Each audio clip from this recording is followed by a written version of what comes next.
Hey Cannapreneurs, this week's show is sponsored by Dairy Berry's Recording Studio. Well experienced and will make your show sound great. Take a look at dairyberriesrecordingstudio.com.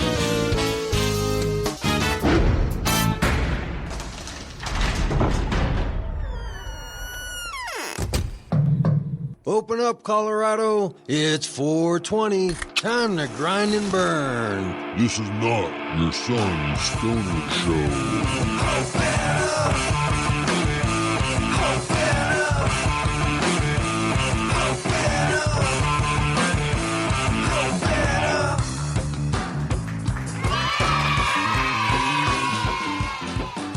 Welcome back, friends, followers, Cannapreneurs. Welcome to the Cannabis Community Project. I am Brainstorm, bringing you your weekly podcast, once again from the CCP studios, high up in Denver, Colorado. Here exploring the business side of this newly emerging Colorado economy, focusing on the business, the patient, the retailer, to the geek in the garage, creating that next innovation in cannabis. This is the first media platform to let fellow Cannapreneurs just like you build sustainable business models while living the lifestyle. Prepare yourself to be educated, not just medicated this week. We sit down with the mad scientists to learn all about the making of fibers and papers from not just hemp products, but marijuana stock. That's right, I made a distinction there. Making fiber and paper out of marijuana stock, not hemp stocks. Are you confused yet? Well, you're going to learn all about it because we sat down with Adam, the mad scientist from his new company, 9Fiber, to learn about how paper, fiber, and so many other products are made not just from hemp, but from the actual sativa plant itself and some of the other genus. As we learn, there's a whole variety of cannabis out there. It's not just all about smoking and joking. There's real industry and real business going on there. You know, real business. Just like Mike from 4 Strains last week, a real business, paying taxes, producing income, employing people. Yeah, you remember that episode, right? Well, before we move on to the mad scientist, let's step back to last week's short-term memory flashback to 4 Strains, talking with Mike Polk down there across from Mile High Stadium, learning about the updated version of memberships, smoking lounges, caregivers, head shops, growing mediums, and so much more. We had a full-packed episode last week, so if you didn't hear it, go back and take a listen right after you listen to these couple minutes just to remind us all what we learned, and then we'll move on and listen to the mad scientist this week. Here we go.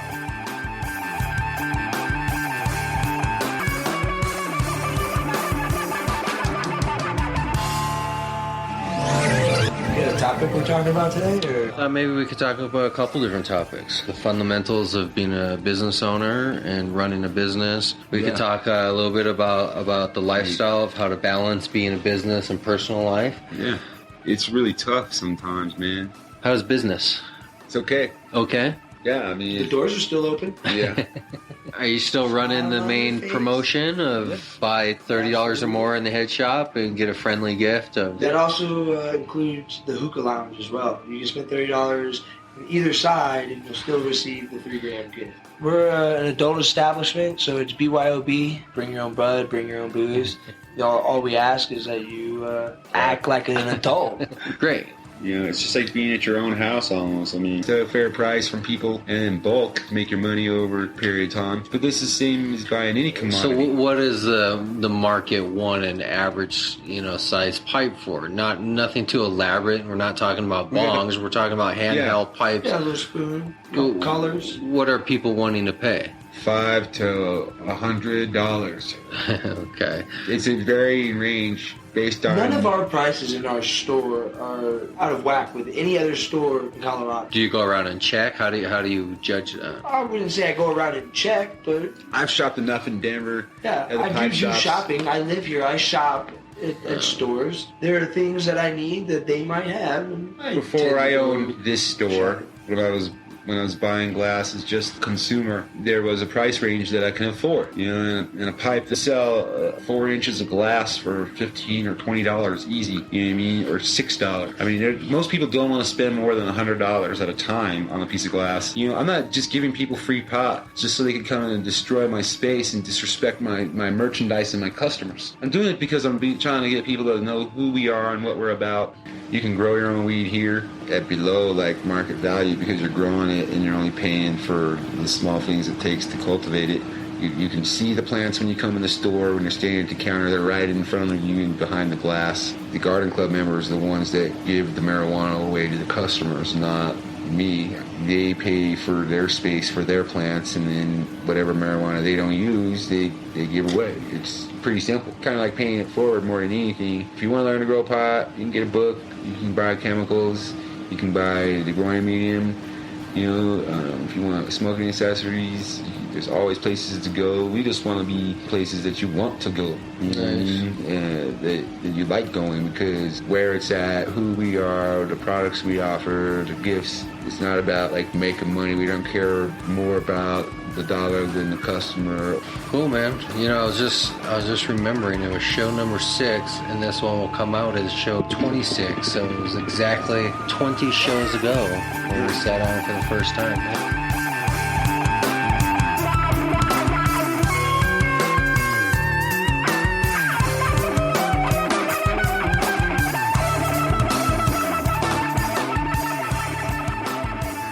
There you have it, Mike P from 4 Strains coming back for a second sit down to tell us all about the new upgrades and the running operations of 4 Strains right across from Broncos Stadium. I know that's not the official name, but that's how I always think of it. But go down there, check them out. Tell them you heard them here on the Cannabis Community Project. Let them know, because we're a community. We're here to support each other. We're here to give each other support, ideas, and every bit of energy we can to make sure that our industry thrives. So if you liked what you heard and you think you have a similar story, maybe you have a business or a business idea, or just some thoughts in general that need to be spoken out and preached out to the community, contact me right here. I want to hear from you. I want to talk about these issues on air. I want people to be highly engaged in what's happening with growing, technology, innovation, food, legal issues, health issues, even the music scene. I want it all to be here because that's what a community is about. Yeah, we focus on business, but a community is more than just business. It's about people.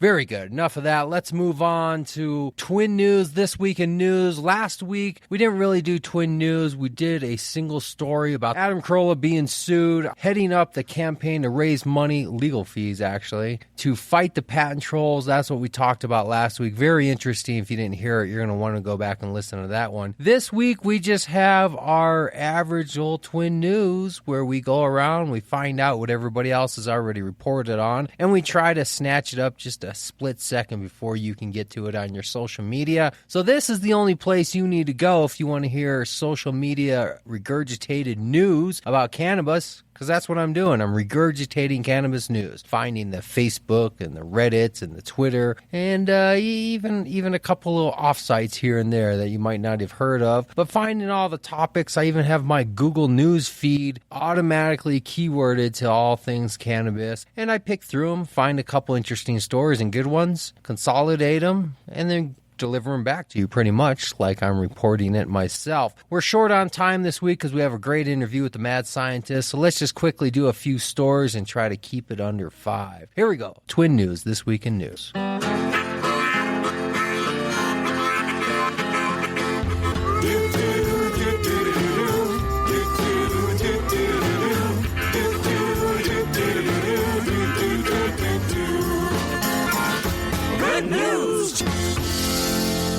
Here we go. First up, right on the top, Marijuana Policy Project posting a very beautiful shot taken, I assume today or yesterday, of President Obama and our very own Governor Hickenlooper in a bar somewhere, cheersing each other with full beers. Colorado Governor Hickenlooper says it sends the wrong message to young people when adults use marijuana. Yet he sees no problem pounding beers with President Barack Obama under the spotlight of the national national media. Even the president has acknowledged that marijuana is less harmful than alcohol. Why is Governor Hickenlooper so opposed to the idea of adults making the safer choice? What message is he sending? Think about that.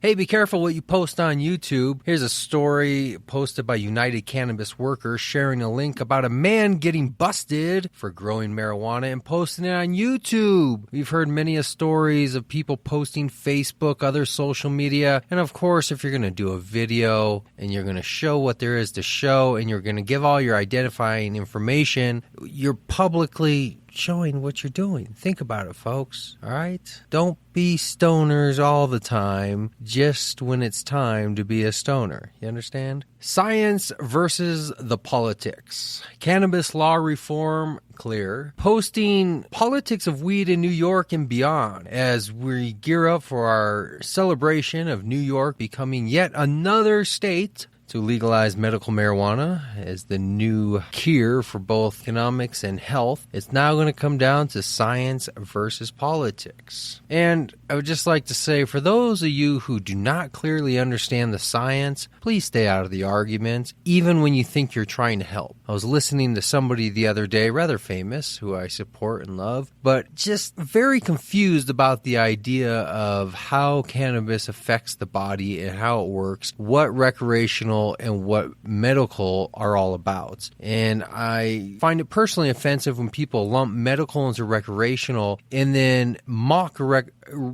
medical as if it's some type of disguise that we're really using to get to recreational. Make no mistake about it. Medical led the way and paved the path for recreational, but these are two very different roads. Medical exists, and when you mock and make fun of people who are truly suffering, many dying, and finding relief in their choice of what they put in their body to make them feel better in their states of pain, to mock that and play it off as stoners just looking to get high is offensive. Not just offensive to the truly sick, but offensive to the rest of us who live in a society of halfway intelligent people that can figure out when something is harmful or not, and can also figure it out when something is truly helping others. And just because something is helping others doesn't mean it can't be fun to consume in a recreational way. And just because you're consuming it in a recreational way doesn't mean it's still not a medicine that's helping people. Don't forget that. Hey, customers are lining up for pot shops in Washington, another state, the second state to go full recreational. They followed us right on our heels with the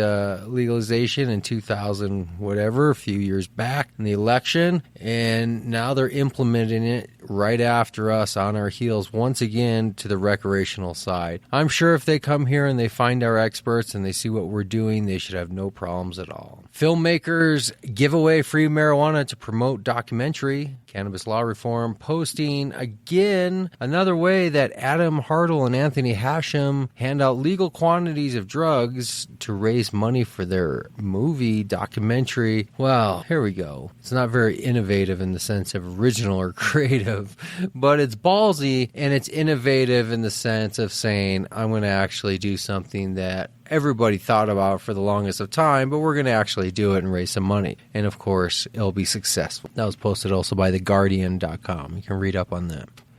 MarijuanaDoctors.com, just reinforcing the idea I was just touching on. Medical cannabis opponents claim that there is no medical benefit, however, when it effectively treats the severe seizure disorder. When traditional paramedics failed, what more evidence do you need? Some of you may have seen this, the video going around of the epileptic children seizuring, twitching, twerking, not to make light of, in the sense of body convulsions happening, and it's heartbreaking. And then to see cannabis applied, cannabis oil in most cases, and almost instantly, within seconds to minutes, body coming to full recovery, relaxing, and back to normal again. And yet, leaves no side effects or harmful after effects. Who's the animal? Those who use cannabis or those who oppose it? You decide. That's all the news you need to know this week. And that was Twin News, This Week in News, your weekly source for up-to-date cannabis. Hey, you want to hear something cool that happened the other day because of my podcast? So I was listening to one of my podcasts the other day, the Adam Carolla Show, and Jay Moore was on. You know Jay Moore, sports talk, many movies, Jerry Maguire, TV shows, been around for 20-some years, very funny guy. Well, he was on and saying he was coming through Boulder and had a few extra tickets that he was looking to push through. So me, being the one always looking out for opportunities, sent him an email thinking, well, what can it hurt? I mean, somebody's got to answer these emails. So I sent him an email saying, I got a small podcast, maybe some demographics that might be right up his alley, and if you could send me a ticket or two, I would promote it on the show and I would be thoroughly grateful. What did he do? He personally sent me an email back no more than 10-15 minutes later saying he had 10 tickets for me that I could use to personally promote and give away on my show to those I wanted. So I want to extend that offer to all of you listening right now. All you have to do is contact me. Send me an email, send me a Facebook post, send me a message. It doesn't matter how you get it to me. Send me smoke signals. But if you want to go see Jay Moore on July 29th in Boulder, Colorado at the E-Town Comedy Theater, contact me. We got more to come. Well, there you have it. Because of my podcast, little by little working up in the world, getting closer to where I want to be. Hi, this is True Diligence, PI, proud sponsor. If you're looking for a job in the cannabis industry, you know how fierce the competition is. Think of the character you'll demonstrate by showcasing your credentials at the beginning of the hiring process. A simple yet affordable way to show employers you're the clear choice. Visit our website at truediligence.com. Move your resume to the top.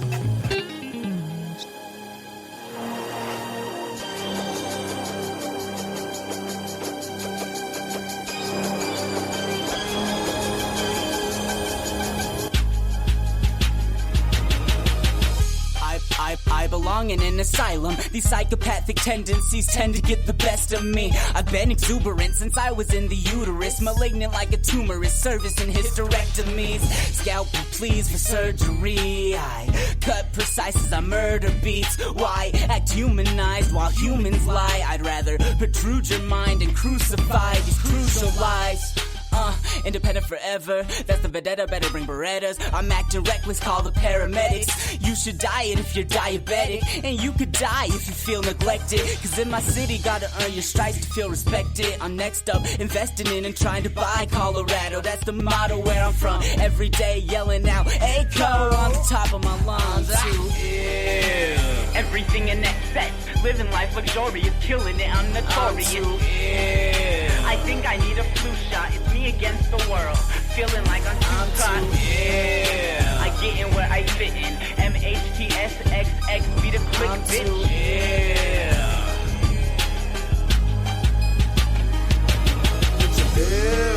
And I'm too authentic, and it may be cold, but my heart's soul in it. Since the war on drugs began in the Richard Nixon administration, it's no secret that the DEA and the FDA mostly approve studies to prove the harms of cannabis and suppress pro-cannabis information. What is the ulterior motive? Follow the money. The money is generated by marijuana being illegal. So who profits from over 850,000 people being arrested each year from cannabis? The United States imprisons the most amount of people around the world for drug-related crimes. And this source is coming straight from the DOJ, Department of Justice, and the International Center for Prison Studies. China, number 2, Russia, and then a whole slew of countries you would imagine. We have all had our lives touched, one way or another, by the prohibition of drugs, and specifically the prohibition of cannabis. How would your life be different if you had been arrested for any time you had done something that might have been illegal, like consuming marijuana? Would your life be better off for being incarcerated in prison? And people say, well, how could it be profitable spending the millions of dollars on the courts and the police and so forth? Yeah, there's money being spent there. But that money comes from the public, taxes. And then private industry steps in and extracts money directly from those involved in the system. And because they're in the system, they can't complain. Who are you going to complain to? You're a convicted misdemeanor, a convicted felon, a convicted whatever for drug uses. Who are you going to complain to? Who's sympathetic to your story that you're being oppressed, depressed by the system, which is obsessed with drugs and the drugs you're consuming, but they don't really care about you or the drugs or society. It's a business. Care about the profit. So why the taxpayers pay for the courts and the police, and they all get employed and get their cuts, budgets go up, oversight is enhanced, more people are employed, more equipment has to be ordered, more overtime, bigger positions, more positions, higher pay raises, promotions, more busts. And on the other end, millions and millions of individuals directly paying for their private probation, directly paying their jails and prisons for the amount of time they stay, directly paying for everything that is involved in the system that used to be also funded by taxpayer money. So now it's privately being funded. And when they can't pay, they're in bankruptcy, but they can't file bankruptcy, which means their life goes bankrupt. And then they go back to court because now you're not in a civil case of not paying debts. Yeah, debtor's prison doesn't exist. Haha, yeah, we know, right? But when you don't pay debt against the state, now all of a sudden it's a different story. This isn't Jane Smith and John Doe in a dispute trying to get money from one another and the court giving a judgment and telling you you're on your own to collect. The court is its own judge and collector. So they pass the sentence, which puts you in a place that costs you the money. Whether you're out and about, either way you're paying. If they send you to jail, you'll pay directly for your stay. They send you back out on probation, parole, you'll pay privately for your probation, for your ankle bracelets, for your weekly classes, for your tests, your exams, your UAs, your court fees. And then when you can't pay, they'll put you back in jail and they'll go back up. It's almost the equivalent of a teenager with a credit card. They just don't quite get it. And they get trapped in the world that never lets them out. And then you're in the system forever. But now, because you can't pay and it's a business, it gets to be written off as an expense or a loss and still recuperated its cost. But you don't leave the system, so you're still in the system. So the system exponentially grows, which means budgets have to be expanded because prices have to go up, because more people have to be served, because the corporation, it's feeding itself like it was built and designed to do. This is why prisons should be fully tax funded, and we should feel the pain of every dollar being spent, which forces us to get involved and see what's going on. When the money is swept under the carpet and millions are racked up in jail cells as Matrix-style money bags, meat bags, that are being extracted money not from the individual but from the existence of the individual, because the individual can't pay. We already established they're poor. That's how they got in jail in the first place. They didn't have enough money to afford legal representation, which would have surely most likely got them free. So now, because you're trapped in the system and you're locked in the system, you can't get out of the system and you're forever in there, your existence is what makes money. So it's one private organization asking the state of taxpayers to pay them to serve, to support this individual that can't pay for themselves, but he's really stuck with the bill to pay for himself, and that is what locks him into slavery. Because he can never get out of his debt, he can never get out of the prison, so he's eternally locked into the system. So he stays inside and he works for 50 cents a day, pounding out whatever telemarketing or minimum wage job has been offshored, insured, incarcerated to our slavery population of prisoners. Or you work on the outside and you can't get a job beyond barely minimum wage, if even that. Either or, you're a slave. That is the results of the war on drugs. That's what we're fighting against. That's what it means when you casually pass over cannabis for weed and stoners and potheads and those who are looking just to puff, pass, and get high. That's the offense of the weight of the world that you bring on this issue with such comments. That's what we're talking about with the mad scientist whose life was affected. And by the way, we did the interview back down at Four Strains Smoking Lounge, Hookah Lounge. And if you remember, Mike also, whose life was affected and career and life directed. My life and how I got to this point was touched by that. And I bet yours was too if you're listening to this, or you know somebody very close who's was. So remember, this isn't just a battle to get high. This is the highest battle of highest crimes, of highest morals, fighting to the top of the food chain in both intelligence and morality. Living life with Dory is killing it, I'm notorious. I think I need a flu shot. It's me against the world. Feeling like I'm too I get in where I fit in. MHTSXX be the click, bitch. That's the fiber there. I didn't bring any of it with me, but yeah. Cotton balls.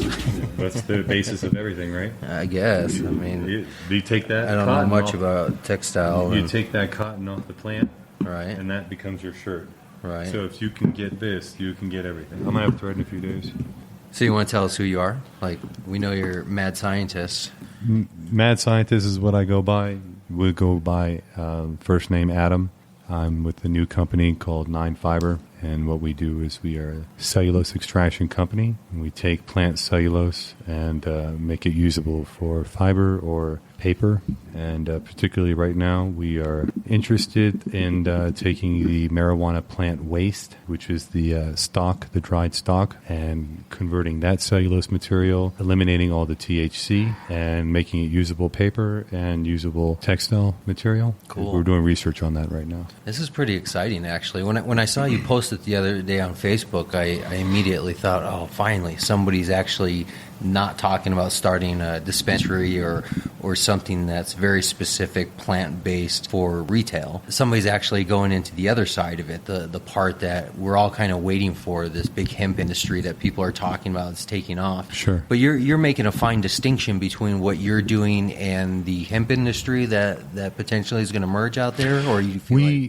We want to take advantage of an abundance of cellulose waste. We have the technology and the capability of taking this, which is considered to be trash in the industry, and I'll explain why, the difference between the marijuana stock and the hemp stock. And we're taking this trash and recycling out the THC and making it usable paper. Let's just say for right now paper, because we haven't perfected the thread yet. Mm-hmm. But in the process of perfecting the thread, we're making many grades of very, very high quality vintage paper and prototypes of what could be used for industrial toilet paper or tissue. Now, we're going to have to step back a few steps, because there's already a couple things we just touched on that I'm already confused on, and I'm sure other people are. You're saying specifically cellulose waste, so we're going to have to explain what that means. Okay. And then maybe help us understand what the traditional or current process of making paper is, so Sure. people can kind of understand Sure. when it comes to threads and textiles and paper, what's currently being done and how it's being used, so we can understand where the cellulose waste comes Sure. in. So I'll go ahead and try to answer all those questions with a paragraph or so, maybe a little bit more than that. Cellulose itself, we don't want to consider it waste, because cellulose is very valuable. So it's only waste because the industry, the marijuana industry, hasn't had a usable application for the stock that they're throwing away. So I'm actually referring to it as cellulose waste. But to actually say that cellulose is waste is really, that would kind of defeat the purpose. The cellulose is very valuable. And the point I'm making is that cellulose itself is very valuable, and what we're doing with it is we're wasting it. And we need to be able to use this cellulose for many different things. And let me explain to you exactly what cellulose and the industries that are using it for, and why we're using it, what we're using it for. We'll start with wood. Wood, obviously, trees, paper, wood. We all know that this comes from trees. And this is pulpous cellulose. Cellulose, they take the wood into sawdust, basically, and then the sawdust, which is what's left over from making many different types of wood products. That sawdust is then basically what becomes paper. They actually grow trees for the purpose of making this paper and toilet paper, and it's very, very pollutive to the air, because they don't have to ingest them, so they can really go all out with the pesticides and really, really pollute the earth really bad. It's an industry, of course. The paper industry pays from the chemical companies to get the chemicals. They're all oil people. So they take the wood and they make products from what you may see in your ice cream, cellulose, or lipstick, or anything like that. All this is cellulose. They void it of any characteristics of where it came from, and on a microscopic level, it's just cellulose. So it can come from many different areas. For cotton, there's cotton cellulose, of course. It's basically degraded to the point where it's liquid. So that's one type of cellulose, would be if it's in liquid form. And there's also fibrous cellulose, which we know for cotton or flax, or what hemp is what they make clothes with. And these are the strings of fiber that are on the green part that surrounds the outside of the plant versus the inside of the plant. Anybody's ever cut a rose knows that the inside's kind of like a corky, hollow type thing, and mushy kind of mushy. Yeah. And that's known as the hurd, and in the marijuana or the cannabis plant, and I'll get into that too. The cannabis plant has a hurd and has the outer layer, which is the fiber or the bast, what they call it. Okay. And when it comes to cotton, the cotton industry uses more water than any other plant that's grown and more pesticides than any other plant that's grown. And most people have no idea that all of our cotton and all of our clothes is genetically modified. I'm not mentioning any names of who's doing it, but it's genetically modified and to sustain the pesticides that are used. And it's very environmentally unsafe. And I believe that if everybody knew this and knew that we had an alternative that doesn't involve any additional water, doesn't involve any pesticides, is already grown organically in a laboratory environment. And we're throwing away what we could be using right now. No more of your clothes made in China. We have the technology right now, 20 plus states, 365 days a year operation, and they're throwing this part away, and my company can turn it into paper and turn it into clothing. Okay. So let me recap that. So you're taking on the two industries of wood and paper and cotton and textile for making fabrics and making paper-like material. I wouldn't say that we're taking on anybody. I think what we're doing is we're offering the world an alternative to what is happening right now. You know, it's not my choice. I'm one person on this planet as everybody else is. So it's not my choice to say, if you want to support that we grow and chop down trees at whatever cost it takes so we can continue to dispose of paper, write on it, throw it away, or use it as toilet paper, or blow our noses in it and throw it away, and just grow another tree and pollute the air by growing it because of all the chemicals involved, or just take trees that exist, for hundreds of years, and we'll cut those down and just keep blowing our noses or whatever. But we need those to breathe. And if we don't stop and take a serious look at what's going on with the environment, it's going to be too late. And it's not about writing down paper or using toilet paper that is on the market right now. But it doesn't even make sense. Why even grow a tree to use it for paper? It's actually has one of the poorest cellulose contents, and that's what it's based on, to make this product with. The only reason is because there was an abundance of trees, an abundance of people who needed jobs, an abundance of machines to cut the trees, an abundance of people who had the oil to process the chemicals to bleach the stuff and so forth, and they created an industry. Hundreds of years later, we look back and we need that air. Economics, you're saying that's just pure economics. Economics, but now we look back at it and see the environmental disaster that it's caused, and it's too late because they have so much money that they can literally strong-arm someone with a great idea, didn't get their great inventions to the market because the people didn't know about it or the people weren't behind it. But I would tend to believe that everybody in the world would say that if we could take something that we can recycle that's already being grown, whether you like marijuana or whether you don't, it doesn't really matter. They're throwing away the cellulose and it can be used instead of trees. I think it's pretty obvious. It's like the Tesla story, right? It's we now know in retrospect absolutely that there was better technology, better ideas that we existed. Shouldn't be paying for electricity, people. Everybody who knows who Nikolai Tesla is, this is exactly the same thing. Speaking of, a little off track, but did you see the news report about Russia? They discovered in the woods out of Moscow a Tesla tower they're planning on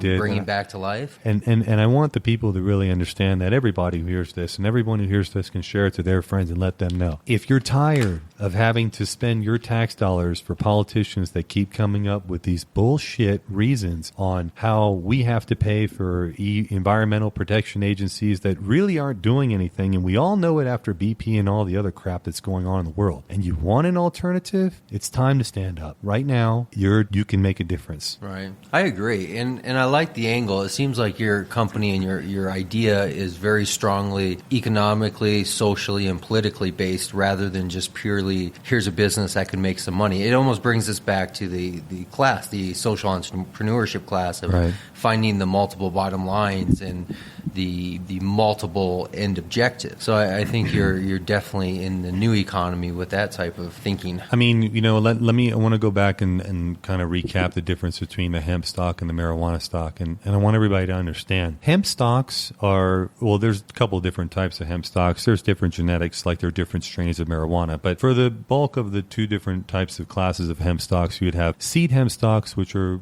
mainly grown for their seed, which we use for oil and, protein protein and so forth. And then there's the industrial hemp stock, which is very tall, which we use for fiber, or hempcrete, or the composites and so forth that you know of. Common technology has been around since the early 1900s to decorticate hemp. And that word decorticate means remove the outside from the inside or take the fiber from the herd. And you can do that, was done in China for many, many years by hand. They would just take a little knife and slice one of the things and then pull a long sheet of however long the hemp was, and then it would have to, soak in water. And it's a little bit of a process, but it gave us some very, very strong, high-quality fibers that we all know were used in World War II, hemp for victory. If you didn't know it, we had a big campaign, and all of our military's clothes and robes and all that was made of hemp. And it was very environmental, and it was very strong, and a lot of people don't know that the first Levi's jeans were made of hemp. They were made of the hemp sails, actually, from the Navy. So, the hemp has a really long history. And so you wonder why hemp hasn't been used. It's not very difficult. It's very simple. It's very economical. It's very ecological. It's because of these other companies. It's because of these other industries. They have power. The power, they don't want competition. And hemp was made illegal as long as marijuana for all the same reasons. Marijuana would affect the pharmaceutical industry, and hemp would affect the paper and the textile industry. And, well, guess what? Hemp seeds also could be used for nutrition, and they could also be used for fuel. So with this one plant, all these other people that are raping the environment, polluting the air, stealing money from you, and we aren't doing anything about it, and now we have a chance to. We can actually do something about it. Absolutely. It sounds like a great idea. Is there other people that are involved in this industry, or are you at the first into the market? No, I haven't. I've done the research that I can to find out. As far as I know, we are the first people to be able to eliminate all the THC from marijuana and make it into usable paper and usable textiles. We have the material. We're getting the thread this week. It shouldn't be very long, but before we can put any products on the market, before we can sell anything, we have to change the legislation in the state of Colorado, which is actually the only state that's regulating the marijuana waste. It's being referred to as waste right now, so I'll use that term. But the marijuana... Only because there's not an actual use for it after its first initial use. Right. That's okay. Why it's being called waste. Exactly. Let me key up on that real quick, because I'm going to wrap up the whole thing about the hemp. So that's how hemp was so easily to be used. And hemp has very low THC, and it can be used industrial, and it's not very hard to process with decortication machines, which were made in the early 1900s. The common misconception is that hemp and marijuana are the same, or that hemp is the male marijuana plant. These are misconceptions. This is absolutely false. They are all cannabis plants. Cannabis has different subcultures. One of the categories is hemp, and then there are other subcategories. Sativa is a subcategory itself. So you have sativa hemp, sativa sativa, which is the marijuana sativa indica, which is the marijuana indica, sativa rudularis, which is also a marijuana plant, and actually... That's the short, stubby one from Afghanistan? No, actually, that's the indica. It's more grows in very colder areas in Russia and stuff like that. It's more like a swag marijuana. It doesn't really have a lot of high THC, but it does have more THC than hemp. And they're probably going to be reclassifying Kush as a separate category also. But for right now, there's 4 genealogies of cannabis, 3 of them being marijuana, 1 of them being hemp. I mean, alcohol, beer even has its relationship to cannabis. Hops. Right. The hops comes from the cannabis family. For non-beer makers out there, it's the thing that makes your beer, I guess, more, it takes the sweetness away and it balances out the flavor of the beer. It's a certain process of brewing. So even beer drinkers are connected to cannabis. Right. Cannabis, a lot of people don't know this. It goes back to religious. I mean, this is one of the first, hemp was one of the first clothings we'd use. And let me clarify why there's no marijuana clothing or no marijuana paper. Marijuana is grown. It has a lot of they call internodes, or what you would call branches, let's say. And the branches, they start to grow when the marijuana cutting or the seed grows into the clone size, whether it's from seed or whether it's from a cutting. So you start to see these branches off, and these branches in the vegetation state determine the size and the diameter of the stalk and the size of the plant, and whether it's sativa will be grow taller, and a little bit the leaves are thinner, and these are what they refer to as the characteristics of the plant or the phenotypes. Mm-hmm. And these phenotypes, they define the structure of the growing and of the plant and all of it, and everything from the ratio of the cannabinoids and the THC, CBD ratios and all the other things that are in marijuana to even the structure of the fiber. And the difference between marijuana and hemp is, I would say that hemp is known as the bast fiber, which is the plant that you can extract its fiber for the stringy fiber. This is the tall stalk, the tall thin stalk that can be grown in close clumps together. Sure, okay. And you can take those tall stalks that don't really have branches until the very tip of them, and they can be used. The stringy fibers that are in that outer part can be used for clothing or paper. Marijuana with its branches, you can't put it through a machine. I've looked for because it'll get clogged up. It'll actually takes the branches and it rips them, and it rips the pieces to shreds, so that you end up getting a mix of hurd or the core in parts that would be chipped off like wood attached to the fiber. Okay. So you wouldn't be able to use the fiber. We don't use any machines. We use an environmentally safe process, is oxygen and water. It's intellectual property right now, and we aren't at liberty to discuss the process, mainly because we can't sell anything because we don't have a license to sell it or a license to be able to collect why it. Why not? Because there's probably people who are confused. If you're not selling bud, you're not selling medical, recreational, anything, you're not even selling paraphernalia. No. Please explain briefly why. Colorado is the innovator when it comes to the regulations with the seed to sale, and I got to commend them. They've done really well. I was from California before, and I was a grower over there, and California I thought was going to be the first to do this, but they weren't. Colorado was, and I think that Colorado came quickly with a way to dispose of this waste, and that's really commendable, because we really do have to consider that this has to be keeping out of the dumpsters, and it has to be keeping away from the public to be able to use this in a way to possibly extract some of the THC that's on the outer layer. And those regulations were put in play very well to regulate a policy that when the dispensaries are finished with their trimming the marijuana off the stalk, that stalk then has to be disposed of by one of the approved methods from the Marijuana Enforcement Division. The Marijuana Enforcement Division basically interprets the legislation that's been passed down by, the people, which obviously have the lawmakers write the laws. They're interpreting the regulation of the law. And the regulation states that this is waste. And because they haven't found a way to really use it other than composting it. And there is another way. I have another way, and you can get on my website and you can support us. We're www.9fiber, FIBER.com, and send us messages and like us on Facebook and start spreading this to everybody you know, so we can get legislation which would regulate the marijuana stock because it has THC and not make exceptions to the disposing of it without regards to the fact that it has THC. And just to hit that point so people know specifically what they're in support of, what they're supporting is for the aftermath matter of an already used plant. Right, a recycling method. To just continue to be used for another purpose instead of being disposed as trash. It's just to allow that quote-unquote waste to be used into another product. Yes. Neither of which have any psychoactive compounds to them of the marijuana, which we're thinking of, which was the distinction you were making, that hemp exists on its own, male and female. The with smokable, very low THC. And the smokable 0.04%, product of flower exists male and female also. Right. So when people talk about not having males next to females, they're not talking about having hemp next to marijuana. They're talking about just the male and female of their own species. Of their own species, right? Male hemp plants have very low THC.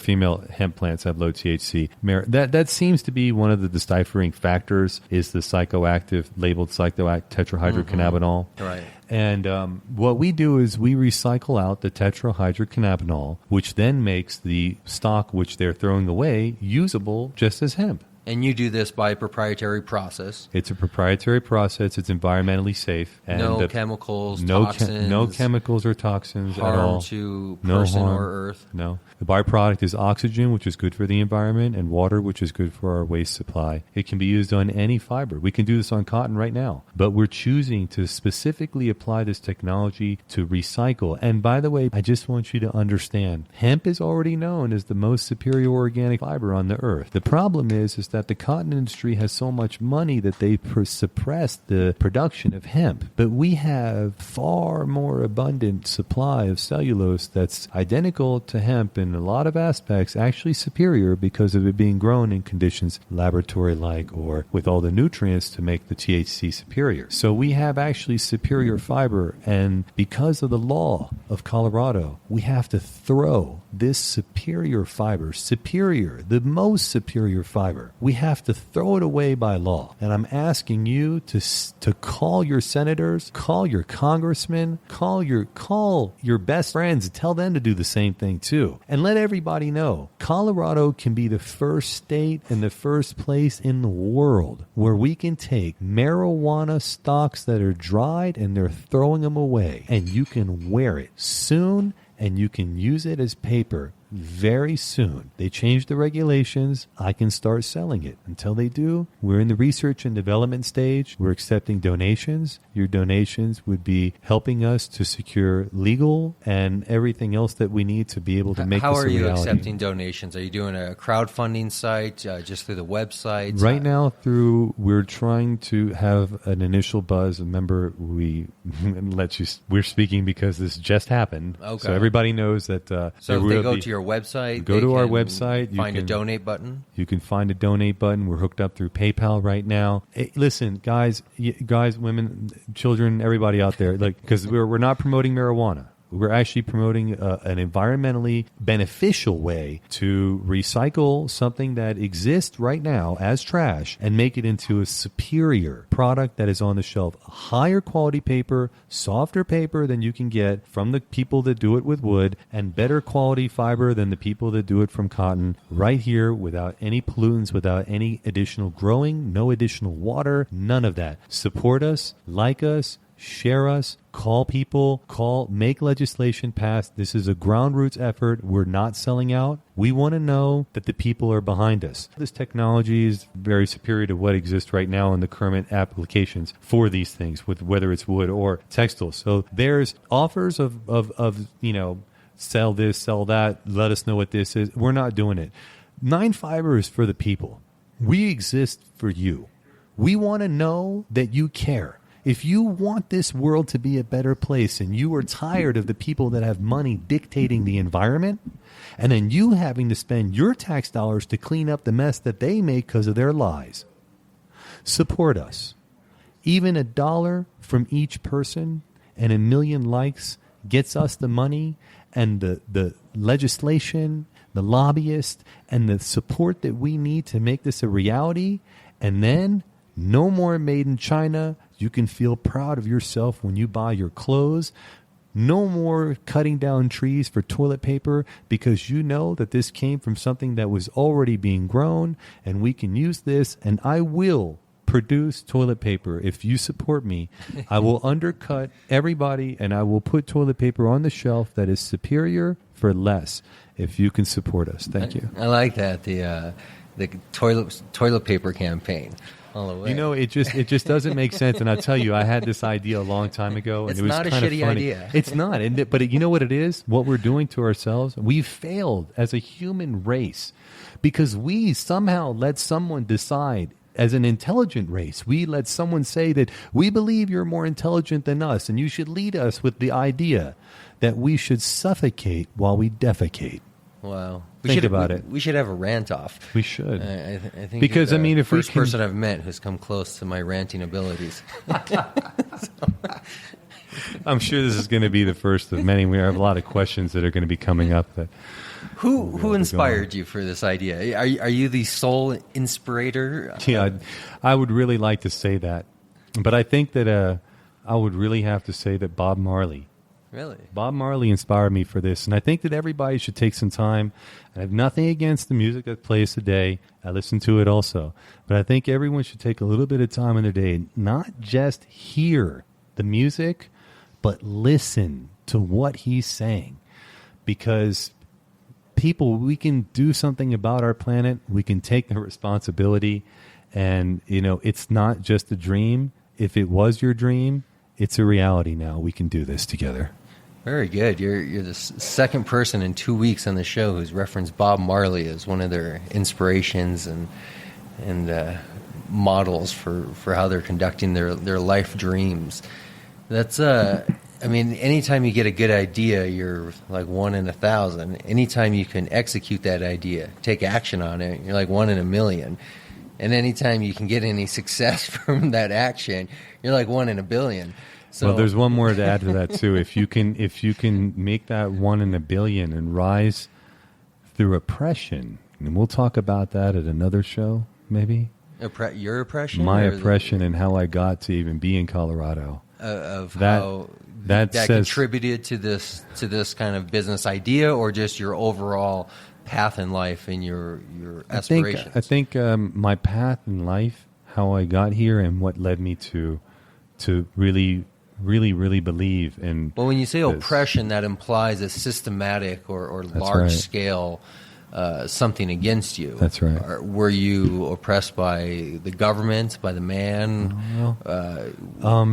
What was the system? It's anybody who can. I would say the word oppression would have to be anybody who can overcome or triumph through something that was holding them back. I will say that I have been a product, not victim, of the failed policy on marijuana prohibition. And you were the victim of, or the product of? I don't believe in the word victim. Okay. So I can say that I was a contributing member to the failed approach to marijuana prohibition. Only marijuana prohibition. So. Yeah, you had some legal troubles. So, yeah, and it's quite an interesting story because I can sit here and tell you from one aspect of it, but I really believe that in this industry that we helping really come to light what this industry stands for. There's a side of this. The victims are people, their houses, lives, financials being thrown apart and being put in incarcerated systems, which thrive off of their existence and being there, and they don't belong there. People should not be incarcerated for the possession of a plant. Well, I think there is some strong backlash to the private prison industry. Lately, there's more and more kind of a global consciousness and news and media coming about because the private prison industry is one and the same as, or it's very much connected to the war on drugs. It is, and I can firsthand tell you from myself being in a private prison in Colorado that it definitely does. Because of some type of drug infraction. Probably, I assume, with possession of marijuana. Okay, just that. So there's nothing else. Nothing attached else. To it. So no violence. No violence. No weapon. No flying money. across No the money. border to No money. Colombia And no. Traveling with a travel amount. This is still a crime. It's still a crime. So you can have a prescription for morphine and be in whatever Vicodin from the pharmacy. Even Marinol, which is the Schedule 3 drug, synthetic THC. Schedule 3 synthetic THC. Real THC for marijuana, Schedule 1. This is ludicrous. So this is the hypocrisy in the pharmaceutical companies. Well, I think that in itself is the proof, as they say, the proof in the pudding, whatever that means. But I think that's the proof because the system is that a doctor from the system, accredited by the system, trained and educated by the system, can give you drugs. But anyone outside of that system makes it a crime. So I think that qualifies for the oppression that let's throwing out there. Absolutely. And let's go even one step further. I want to key up on one major hypocrisy that I don't know why, but the medicine itself is being suppressed, and the knowledge about the benefits of the medicine are being suppressed itself. For example, it's okay for the pharmaceutical companies to synthetically, in a laboratory, make the drug that they claim is the psychoactive drug. But they can make it, and they can sell it to you by prescription, Schedule 3. It's actually less controlled than morphine or oxycodone. And you can get that and travel all over the country because technically, if it's a prescription drug, that means THC has a medicinal value. Do you think it's pure, just cold-hearted economics, or Absolutely. do you think there's this more sinister? It's sinister and it's economics because of two things. They admitted and they made it into a drug that THC has a medical value, but at the same time, the federal government and the DEA schedules marijuana as a Schedule 1 drug, saying it has no medical value. So what has no medical value? The THC? The THC, as they say, has no medical value. Well, if that's true, then how can you make it into a prescription pharmaceutical drug that's Schedule 3 and claim it has a medical value? Okay, first off, they messed up altogether. The medical value is from the CBD, not the THC, which is actually CBD is legal in every state. So you can get a CBD vapor pen made of hemp or whatever from some companies, but you can't use THC. Do you think that was ignorance at the time of writing the law, ignorance of lawmakers not being truly educated about? No. They've known the studies for a long time. It really has to do with the exact same thing that we're asking you to support us for. Medical marijuana finally got overturned in California in 1996 because the people knew that it worked and they were tired of listening to the lies of the people that had the money telling everyone that medicine has to come from their chemicals, which end up killing you and giving you side effects. And you've all seen the commercials on TV. You take a drug for one thing, it's got 20 side effects that you're supposed to live with. Look, if you can grow your own medicine in your own home, you don't need some quack with a code telling you to take some stuff that's going to fry your liver or your kidneys. Why wouldn't you? They know that we're tired of it and we're fed up with it. If you're fed up with that,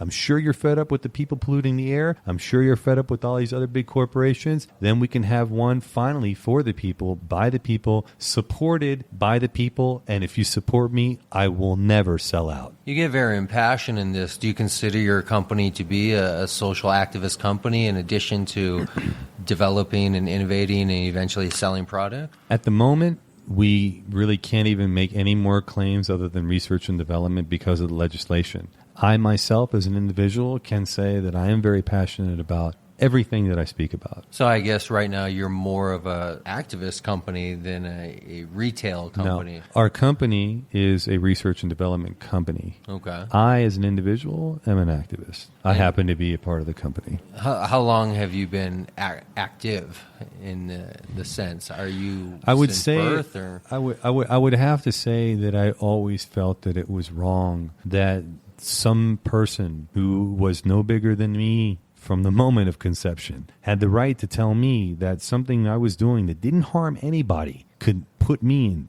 prison. What age did you start smoking or using in some form? I tried marijuana for the first time at 13, as a lot of pretty much average, kids do. Yeah. And I didn't use it again. I've been in health and nutrition. I've studied nutrition. I've been the mad scientist in bodybuilding circles since 1990. What is the name all about? Mad scientist. I was 17 years old in the Northern Virginia area, and I started working as a teenage amateur bodybuilder and started beating a lot of the adults and the pros, the people in my gym that were professionals at coaching other people as far as getting their contest prep ready, and came up with some formulas and started training some people and got very famous in some of the major publications. Flex formulas like nutrition muscle enhancing type formulas. No, or structured ways of eating. A lot of people know that of course, lifestyle formulas. Lifestyle formulas that we call it the window system because I would manipulate the carbohydrates that you eat to create windows of opportunity for insulin. And if you can manipulate the body's insulin to work to your advantage, it creates these anabolic windows to where you can time periods of amino acid uptake to make the muscles grow. So the choreographed workouts specifically designed for this with a nutrition background and programming it all at perfect timings, we were able to really come up with, I was able to come up with, the athletes that I helped were able to produce these cutting-edge results. 7 people from my area turned pro. No one in my area had turned pro before that, so this was kind of, they wanted to know what was going on. It was very interesting and a lot of fun for a while. I always loved the human body, and one of the reasons why I got into botany or horticulturalism was because of the relationship that we have with plants. And one thing that a lot of people don't know, but marijuana and the human body have a very symbiotic relationship. trip, all the way to our heat signature. If you look at a big field of marijuana plants under, like with the helicopters, they see the heat signature, what looks like a lot of people at a concert. Wow. So the have plants themselves are just the marijuana radiating plant and us. We have the energy. same heat signatures. Yeah, Wow. that's something wild. And also, the endocannabinoid system is the largest system in the entire body. This plant was made for us, and it seems that it's money and greed that if people tell us that it's not, so they can keep it from us and tell us that they have something that they say is made for us, when this was made for us here. Whether you believe in Big Bang or the spirit, whatever, it's here. It didn't come from their petri dishes and their petroleum. So that was your former career or your current career? Or Former career, passion, and it's always been one of my loves as far as life goes, understanding the human body and being able to take it to its fullest threshold. So when, where, and how did you transition then into the botany and cannabis and horticulture? When did that life change happen? I was in political consulting for a little while. Okay. And I did quite a few things with Indian Gaming and a major political consultant that I worked for. I don't want to mention his name. Okay. And as a result of working with this individual and really getting it inside of what I felt wasn't what I agreed with, what was going on with the world. And started off when I was in Northern Virginia. He was outside of D.C., and we did some stuff in New York and Miami and in California. And after that, I really wanted... I had suffered the loss of my stepfather, suffered the loss of my grandmother, suffered the loss of a close friend of mine, and really started to decide in my life I kind of wanted to understand more about my relationship with the earth and my own existence. And it seems like when your energy is in a way, it finds the people that are like-minded. Like, for example, we've known each other for a long time. We've known each other. We've been friends for a long time, but we've had our own path. And it was destined that we would link up again because our paths were, aligned. I had to go do my thing, you did your thing, and we came together. Believer in the whole destiny and future is, and you're just following the path that's there for you, and it was meant to be kind of thing. I don't know if it's meant to be or if it's not, but I do know that this has been something I've been wanting to do for a long time, and it's been made possible. So I do believe myself that if you want something and if you believe in it bad enough, I think that belief might actually not come from us. That energy or that idea, because, like, for example, we know, like, you can put electrodes on the head. You can say, okay, this guy thought this, and this is what happened after he thought that. But where did that thought come from? It doesn't, that's one thing we don't know yet. So my thing is it that this, whatever, I thought this, and now it seems that I'm being brought to like-minded people that are going to make this happen? Because that's what's happening. So I believe in it. Well, it's a little bit of the secret, right? A little bit of the secret. That was very good. I saw that. But I think at the bottom, I also believe in the idea that it's kind of out of our hands and out of control to a big part. I mean, when I think about what I'm doing now in this industry, the only reason I could do this is because of past failures that gave me the opportunity to explore this route. And this route is really what I wanted to do, what I want to do. Wasn't quite sure how to do it until extreme forces made me do it, like failures and past opportunities being blocked and jobs being lost, which finally allowed me to say, well, yeah, maybe I'll just start a podcast about that. It's funny you say that too, because again, we can talk about this, but I was incarcerated in 2008 here in Denver, Colorado for possession of marijuana. And when I was released, I wanted to be in the industry, and I couldn't, because Colorado has it regulated that if you're in the marijuana industry, if you're selling, I guess, marijuana, THC marijuana, the psychoactive part, the part that's controlled, then you have to follow under the regulations, and those regulations are you can never have been convicted of a felony conviction. So as I was meeting people in the industry and trying to find work, which, again, doesn't make any sense why you would take a man for possession of a plant and make it so he can't get a job, make it so he can't get an apartment, ruin his life, and then say you're on your own. This is what leads to the decay of moral fiber in society and people believing that police are not here to protect us and these laws are made for the benefit of corporations and not individuals. Well, it's that vicious cycle, right, of you don't want to give a man a job because he's a criminal. Well, if you don't give him a job, then he's going to go back to being a criminal. Which is, again, why we said it, and you said this is what you wanted to do, and this is what I wanted to do, so I have to create my own job. Right. You said I thought so far outside the box that there's no rules to the box that I'm in. Yeah. That's what the industry needs to be. I mean, whether we're talking about cannabis or hemp or whatever, I think a change in culture and attitude needs to be just that people need to start empowering themselves to say, I don't need to go find a job. I need to decide what job I'm going to create. Yeah. And then go out there and build that job. I am job. Exactly, right? And you put a little chip in you, and you know, whatever the future may bring. I think it's that self-discovery, right? I mean, how long did it take in life to finally come to terms with what you're eventually going to do? So I had to fail at my own businesses 4 or 5 times. You know, I had to go take minimum wage jobs to make ends meet in the meantime.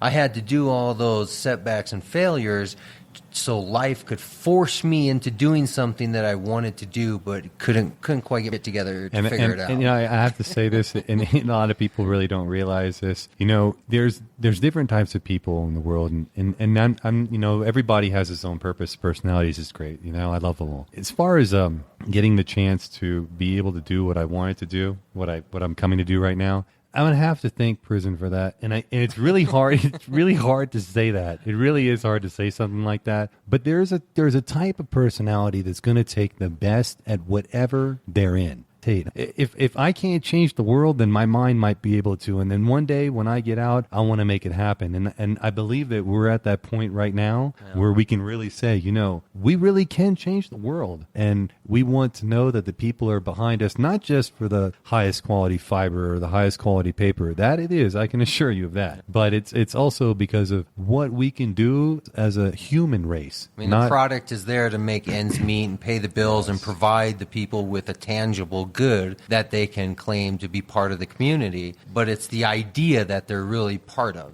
It's what you're supporting. If you're supporting an environmentally friendly process that's recycling out the THC, we're getting rid of the drugs, and we're making this as industrial as hemp. Now, if you support hemp or if you support anything, you know, environmentally friendly, then you should naturally gravitate towards this type of philosophy. Spread it to your colleagues, your friends, or your family, and let them know that with your support, we actually could have an alternative from growing trees to cut them down or polluting the air with the chemicals that we do for these, you know, for cotton production or so forth. It's not necessary. There is an alternative, and we really could see a difference, and everybody could be wearing 9-fiber soon, and we didn't have to do all the unnecessary chemicals and pollutants to make it. Absolutely. Let's give your website one more time and your Facebook and any other contacts so people know how to get involved in your community and your project and stay in touch. Okay. It's www.fiber.com, and there's a link on there for Facebook. It's 9Fiber on Facebook.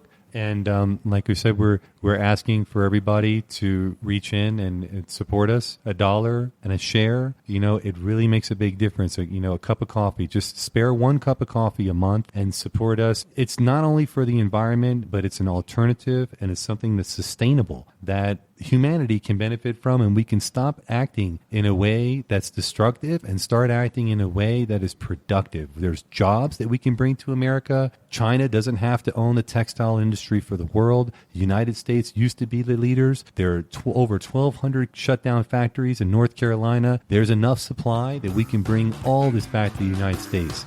And it's about time that we did, for jobs, for your future, for your clothes that you wear on back, and for our environment as a whole. Very good. All right, man. I think we got it. I think we got it. Thank you. I look forward to seeing you again.